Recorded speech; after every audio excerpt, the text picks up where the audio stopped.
اور اسکول والوں نے کہا کہ اسکول کارڈ دکھا کر کوئی بچوں کو پہلے ہی لے جا چکا ہے۔ میں تو سر پکڑ کر وہیں بیٹھ گئی تھی۔ میں اس وقت کس کو کہتی، کس سے مدد مانگتی؟ فیضان کو فون کیا تو اس کا نمبر بن جا رہا تھا، اور نوید کو اس وقت میں کچھ نہیں بتا سکتی تھی، کیونکہ نوید اور میرے پچھلے مہینوں سے بالکل تعلقات اچھے نہیں چل رہے تھے۔ میں ایک ایک قدم پھونک پھونک کر رکھ رہی تھی، کیونکہ اس نمبر کی وجہ سے کئی بار نوید مجھ پر پہلے ہی شک کی نظروں سے دیکھتے تھے، اور یہ بات تو وہ ہرگز برداشت نہیں کر سکتے تھے کہ میں انہیں یہ سب بتاتی، اور وہ میری بات پر یقین کر لیتے کہ ان سب میں میرا کوئی قصور نہیں۔ اور میری بات تو ایک طرف، بات اب بچوں کی جان پر آ گئی تھی۔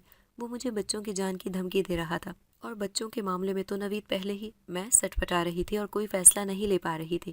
پھر میں نے بڑی ہمت کر کے بابا کو کال کیا اور انہیں ٹینشن نہ ہو اس انداز سے انہیں جب سب کچھ بتایا تو وہ کہنے لگے، میں یہاں سب سنبھال لوں گا بہو، تم فوراً ہی جاؤ اور بچے اس کے پاس ہیں، اس سے مل کر بات کرو اور جلدی سے بچوں کو گھر واپس لے آؤ، اس سے پہلے نوید تک کوئی خبر پہنچے۔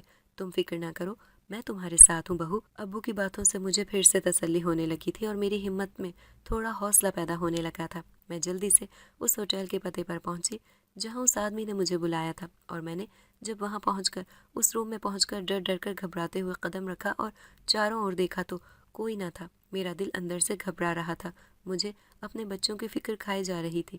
وہ کہاں ہوں گے، کیسے ہوں گے؟ کہیں انہیں کچھ ہو گیا تو میں نوید کو کیا منہ دکھاؤں گی؟ اتنی دیر میں وہ سامنے سے چلا آیا تھا اور ساتھ میں اس کے میرے دونوں بچے بھی تھے۔ اس کے چہرے پر نقاب لگا ہوا تھا، میں ٹھیک سے اسے پہچان نہیں سکتی تھی، مگر وہ فوراً ہی مجھ سے اس طرح سے باتیں کرنے لگا جیسے مجھے نہ جانے کب سے جانتا ہوگا، اور بچوں کے ہاتھ میں بھی بہت سارے چاکلیٹ اور غبارے وغیرہ تھے، اور وہ بچوں سے بھی بالکل بے تکلف ہو کر باتیں کر رہا تھا۔ کہنے لگا، بچوں اپنی ماما کو تنگ نہیں کرنا، ہم پھر ملیں گے، اور ساتھ ہی جیسا میں نے آپ لوگوں کو سمجھایا ہے آپ لوگ ویسا ہی کرنا، ٹھیک ہے؟ میں اس وقت بہت ہی دباؤ میں تھی، مجھے کچھ بھی سمجھ نہیں آ رہا تھا کہ اس نے مجھے کیوں بلایا اور اس کا ارادہ کیا تھا۔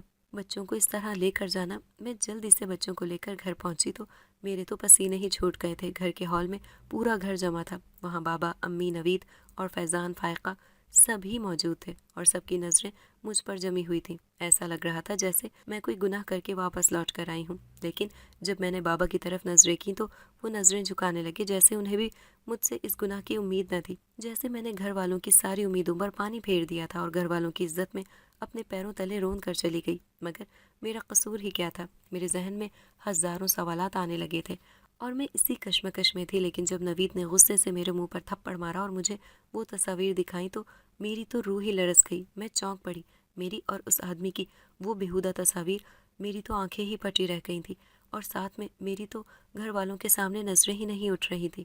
سب نے میرے اوپر الزام تراشی شروع کر دی تھی۔ امی کہنے لگی، میں نے پہلے ہی کہا تھا یہ لڑکی چال چلن کی ٹھیک نہیں لگتی، مگر نوید اس وقت تم نے میری ایک نہ سنی، اور تمہارے سر پر تو اس وقت پسند کی شادی کا بھوت جو سوار تھا، لو اب دیکھ لو۔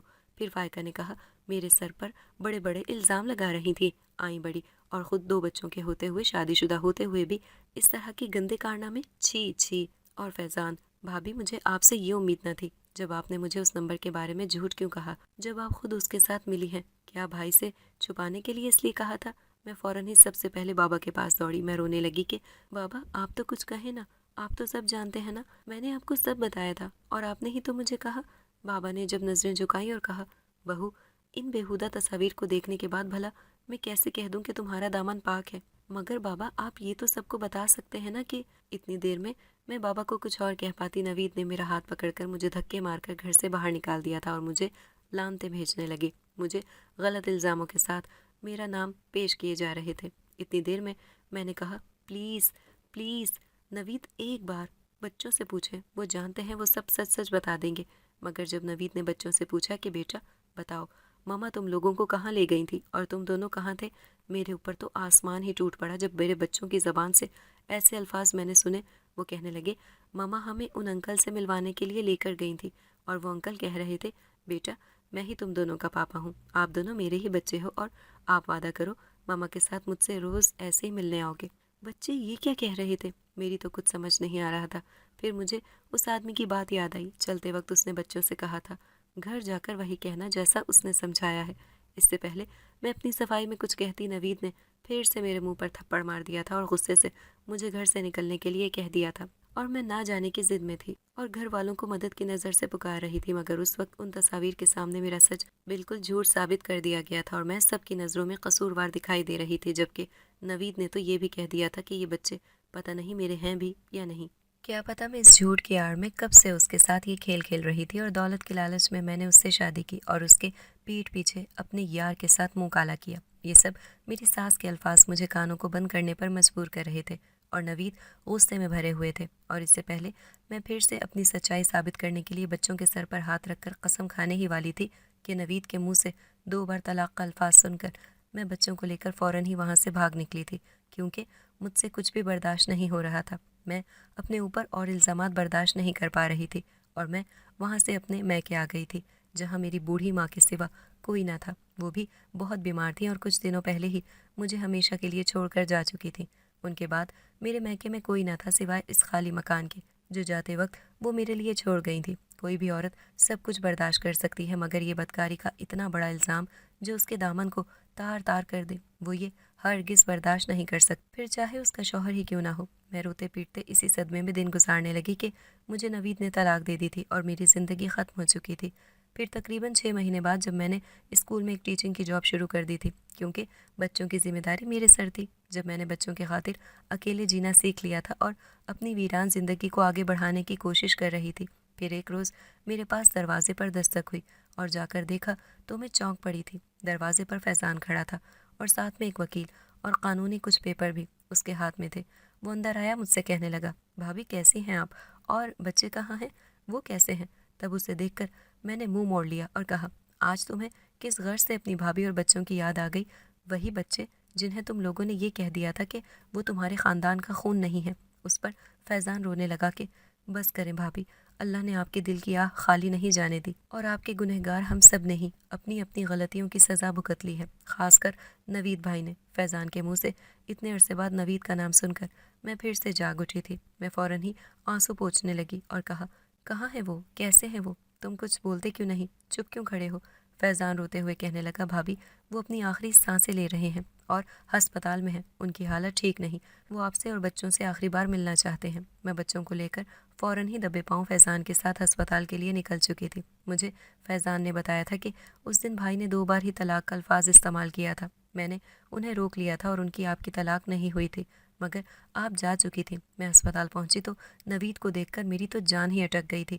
وہ آئی سی یو میں بہت ہی سیریس حالت میں تھے اور میرے وہاں پہنچتے ہی انہوں نے مجھے اور بچوں کو دیکھ کر ہاتھ جوڑ کر اشارے سے معافی مانگی اور آنکھیں بند کر لی تھیں۔ میں روتی چیختی چلاتی رہی اور نوید مجھے اور بچوں کو ہمیشہ کے لیے چھوڑ کر جا چکے تھے۔ پھر فیضان نے بتایا کہ یہ سب ان کے سسر کا کیا دھرا تھا اور بھائی ان کی سگی اولاد نہ تھے۔ بھائی کو بچپن میں ہی امی بابا نے جن سے گود لیا تھا وہ بہت ہی امیر ترین دولت شہرت والے لوگ تھے اور بھائی کے نام ان کی ساری دولت، پیسہ، پراپرٹی سب کچھ تھا۔ اس دولت کی غرض سے امی اور بابا نے بھائی کو پالا اور لالچ میں دولت ہڑپنی چاہی، لیکن یہ نہ ہو سکا کیونکہ بھائی کے سگے والدین کی وصیت کے مطابق بھائی کی جائیداد صرف ان کے بیوی یا بچوں کے نام ہو سکتی تھی اور کسی غیر کے بالکل نہیں۔ اس لیے جب بھائی نے پسند کی شادی کی خواہش ظاہر کی تو سب کو اختلاف ہوا، کیونکہ بابا اپنے ہی بھائی کی لڑکی سے نوید بھائی کا رشتہ کرنا چاہتے تھے تاکہ دولت ان کے گھر میں کسی بہانے سے رہے، مگر بھائی کی ضد کے آگے وہ مجبور ہو گئے اور پھر شادی کے بعد سے ہی بابا نے آپ کے ساتھ وہ سارے معاملات جان کر کیے تاکہ بھائی کی نظروں میں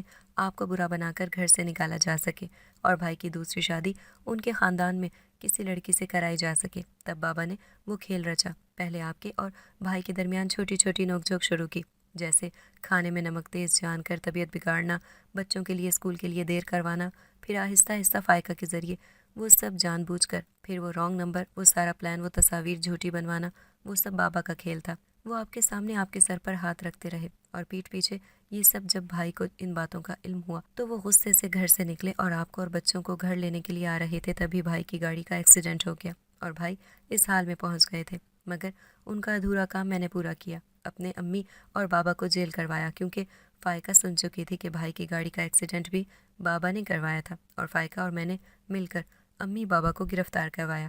میں جب گھر پہنچی تو فائقہ نے مجھ سے ہاتھ جوڑ کر معافی مانگ لی تھی۔ نوید کو میں دل سے معاف کر چکی تھی اور نوید کی ساری دولت اب بچوں کے اور میرے نام ہو چکی تھی اور ہم سب نے مل کر نئی زندگی کی اچھی شروعات کر دی تھی۔ انسان کو اس کے کیے کی سزا دنیا میں ہی مل جاتی ہے اور سگے رشتے اور سوتیلے رشتے